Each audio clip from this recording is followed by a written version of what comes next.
आज Doubtnut app download करें। Doubtnut पर अपने सभी गणित, रसायन विज्ञान, भौतिक विज्ञान और जीव विज्ञान के डाउट्स का करो सफाया।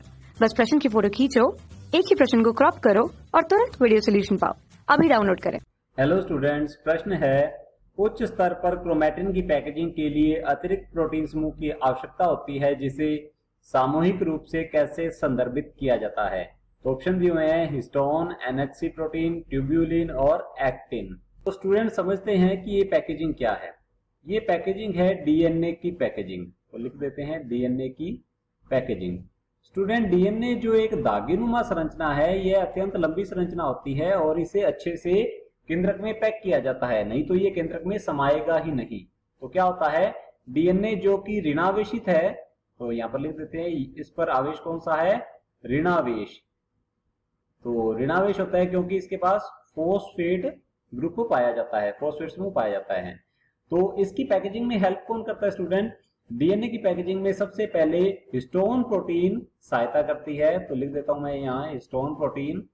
यह एक क्षारीय प्रोटीन होती है। तो लिख देते हैं इसकी प्रकृति कैसी है, क्षारीय प्रकृति की है और इस पर होता है धनावेश, धनावेशित प्रोटीन है स्टूडेंट्स ये। तो देख सकते हैं धनावेश और ऋणावेश में क्या होगा, अट्रैक्शन होगा, आकर्षण होगा। और डीएनए हिस्टोन प्रोटीन के अष्टक पर लिपट कर न्यूक्लियोसोम्स की निर्माण करती है, बहुत सारे न्यूक्लियोसोम का बना देता है, जिससे कि एक और धागेनुमा संरचना बनेगी। परंतु इस धागेनुमा संरचना के ऊपर मोती जैसी संरचनाएं देखने को मिलती हैं, जिसे कहा जाता है स्टूडेंट्स क्रोमैटिन पदार्थ या क्रोमैटिन जाल। तो लिख देते हैं ये है क्रोमैटिन पदार्थ या इसे क्रोमैटिन जाल के नाम से भी जाना जाता है। तो स्टूडेंट ये तो थी प्राइमरी लेवल की या प्राथमिक स्तर की पैकेजिंग। अब क्रोमैटिन की भी आगे की ओर लगभग 5 स्तर की पैकेजिंग और होती है, तब जाकर कहीं पर गुणसूत्र का निर्माण होता है, अर्थात डीएनए के पूर्ण संघनन से ही क्या होगा, गुणसूत्र का निर्माण होगा।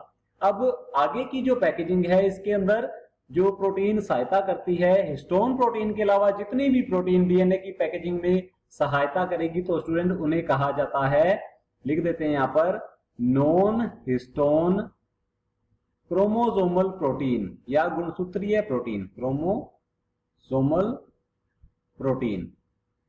या फिर स्टूडेंट इसको शॉर्ट में अगर लिखें तो इसको एनएचसी प्रोटीन के नाम से भी जाना जाता है। तो इसे डायरेक्ट हम कह देते हैं एनएचसी प्रोटीन कह सकते हैं।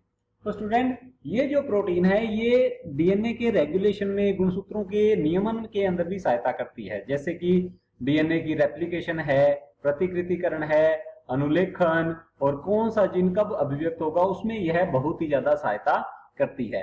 तो ये प्रोटीन कौन सी है, नॉन हिस्टोन क्रोमोसोमल प्रोटीन, या इसे कहते हैं नॉन हिस्टोन गुणसूत्रीय प्रोटीन। तो देखते हैं ऑप्शंस की ओर।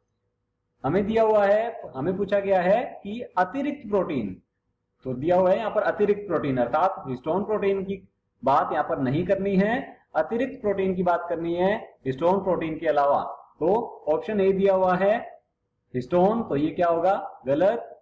दूसरा दिया हुआ है हिस्टोन प्रोटीन के अलावा जितनी भी प्रोटीन्स होंगी जो कि डीएनए की पैकेजिंग में हेल्प करती हैं, उसे कहते हैं एनएचसी प्रोटीन। तो स्टूडेंट दूसरा ऑप्शन जो है ये क्या होगा, सही होगा। तीसरा देख लेते हैं ट्यूब्यूलिन प्रोटीन, तो बिल्कुल गलत है स्टूडेंट, ये पाई जाती है केशाभिकाओं में, तो ये बिल्कुल क्या होगा, बिल्कुल गलत है। और ऑप्शन डी देख लेते हैं एक्टिन, तो ये पेशी तंतुओं के अंदर पाया जाता है, तो ये भी क्या होगा, गलत होगा। ऑप्शन बी जो है ये सही होगा। कक्षा 6 से 12वीं से लेकर नीट, आईआईटी, जेईई वो एडवांस के लेवल तक 1 करोड़ से ज्यादा छात्रों का भरोसा।